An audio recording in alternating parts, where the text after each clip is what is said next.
Salam dan bahagia, perkenalkan nama saya Giovanni Grace, NIM 2019-008-198. Saya dari kelas 3A5 Manajemen. Video ini untuk memenuhi tugas mata kuliah Sosial dan Politik. Bahasan kali ini adalah tentang RUU Omnibus Law Cipta Kerja. Omnibus Law Cipta Kerja resmi disahkan menjadi undang-undang pada 5 Oktober 2020. Meski mendapat penolakan dari sebagian masyarakat. Undang-Undang Omnibus Law Cipta Kerja artinya undang-undang baru yang menggabungkan regulasi dan memangkas beberapa pasal dari undang-undang sebelumnya, termasuk pasal tentang ketenagakerjaan menjadi peraturan perundang-undangan yang lebih sederhana. Dengan adanya Undang-Undang Omnibus Law Cipta Kerja ini, maka Undang-Undang Nomor 13 Tahun 2003 tentang ketenagakerjaan Undang-Undang Ketenagakerjaan tidak berlaku lagi.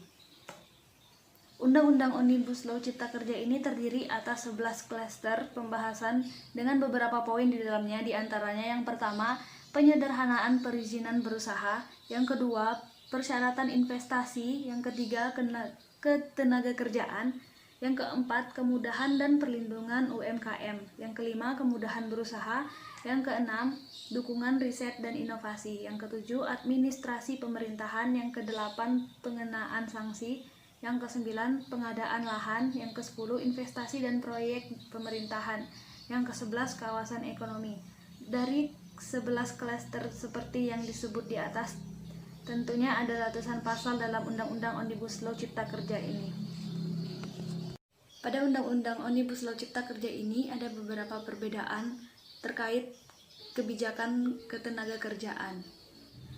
Ada perubahan dan penghapusan terhadap beberapa pasal yang ada dalam Undang-Undang Nomor 13 Tahun 2003. Berikut poin-poin perubahan pada Undang-Undang Omnibus Law Cipta Kerja dibanding Undang-Undang Ketenagakerjaan Nomor 13 Tahun 2003. Yang pertama, ada jam kerja atau hari libur. Jam kerja, waktu kerja lembur menjadi 4 jam per hari dan 18 jam per minggu. Pada undang-undang sebelumnya disebutkan waktu kerja lembur paling banyak hanya 3 jam per hari dan 14 jam per minggu.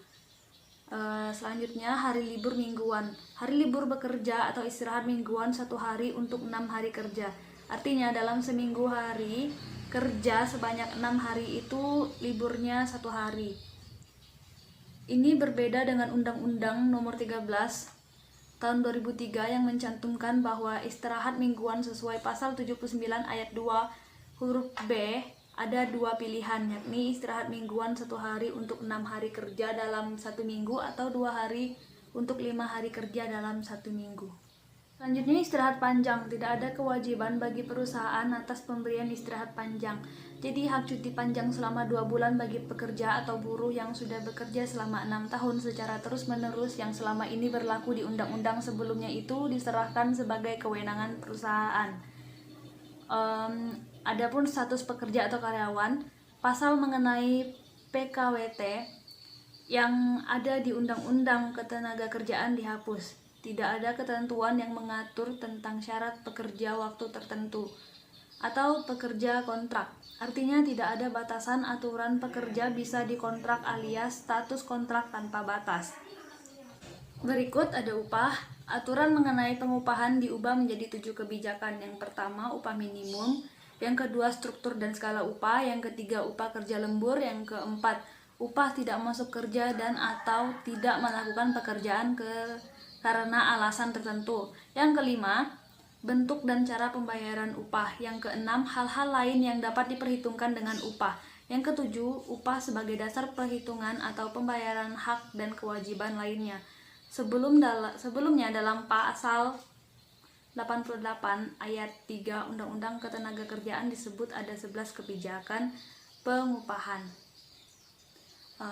Selanjutnya, 4 ketentuan terkait pengupahan pada Undang-Undang Nomor 13 Tahun 2003 yang dihapus dalam Undang-Undang Cipta Kerja ini adalah yang pertama, upah karena menjalankan hak waktu istirahat kerjanya.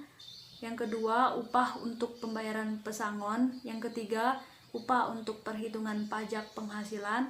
Dan yang keempat, denda dan potongan upah. Selanjutnya, pesangon. Yang pertama, uang penggantian hak. Tidak ada uang penggantian hak dalam Undang-Undang Cipta Kerja. Sebelumnya, dalam Undang-Undang Ketenagakerjaan mengenai penggantian hak ini diatur dalam pasal 154 ayat 4. Yang kedua, uang penghargaan masa kerja. Tidak ada uang penghargaan masa kerja 24 tahun dalam Undang-Undang Omnibus Law Cipta Kerja ini. Sebelumnya, dalam Undang-Undang Nomor 13 Tahun 2003 ini terkait pemberian uang penghargaan bagi pekerja atau buruh yang memiliki masa kerja 24 tahun atau lebih menerima uang penghargaan sebanyak 10 bulan upah yang tercantum dalam pasal 156 ayat 3. Yang ketiga, ada uang pesangon. Terkait pesangon dalam Undang-Undang Cipta Kerja adalah sebagai berikut. Yang pertama, tidak ada uang pesangon bagi pekerja atau buruh yang di PHK karena surat peringatan. Yang kedua, tidak ada uang pesangon bagi pekerja atau buruh yang di PHK karena peleburan, penggantian status kepemilikan perusahaan. Yang ketiga, tidak ada uang pesangon bagi pekerja atau buruh yang di PHK karena perusahaan merugi 2 tahun dan pailit. Yang keempat, tidak ada uang santunan berupa pesangon bagi ahli waris atau keluarga jika pekerja atau buruh meninggal. Yang kelima, tidak ada uang pesangon bagi pekerja atau buruh yang di PHK karena akan memasuki usia pensiun. Uang pesangon dalam Undang-Undang Ketenagakerjaan Nomor 13 Tahun 2003 sebagai berikut.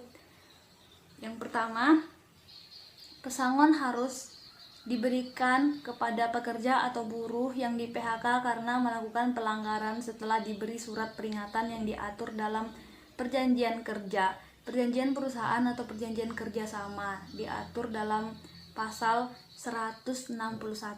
Yang kedua, pesangon harus diberikan pada pekerja atau buruh yang di PHK karena perubahan status atau penggabungan perusahaan maupun perubahan kepemilikan perusahaan sebesar 1 kali gaji, uang penghargaan masa kerja 1 kali, uang penggantian hak, diatur dalam pasal 156.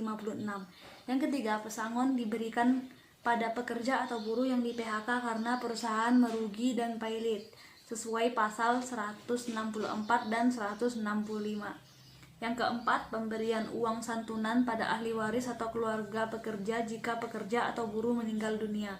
Yang kelima, pesangon diberikan pada pekerja atau buruh yang di PHK karena memasuki usia pensiun. Pesangon diberikan sebanyak 2 kali uang penghargaan masa kerja 1 kali dan uang penggantian hak sesuai pasal 156 dan 167. Selanjutnya ada jaminan sosial. Yang di sini jaminan pensiun, tidak ada sanksi pidana bagi perusahaan yang tidak mengikutsertakan pekerja atau buruh dalam program jaminan pensiun. Sebelumnya dalam Undang-Undang Ketenagakerjaan diatur bagi perusahaan yang tidak mengikutsertakan pekerja atau buruh dalam program jaminan pensiun akan dikenakan sanksi pidana penjara paling singkat 1 tahun dan paling lama 5 tahun dan atau denda paling sedikit 100 juta dan paling banyak 500 juta. Sekian dari saya, terima kasih, salam dan bahagia.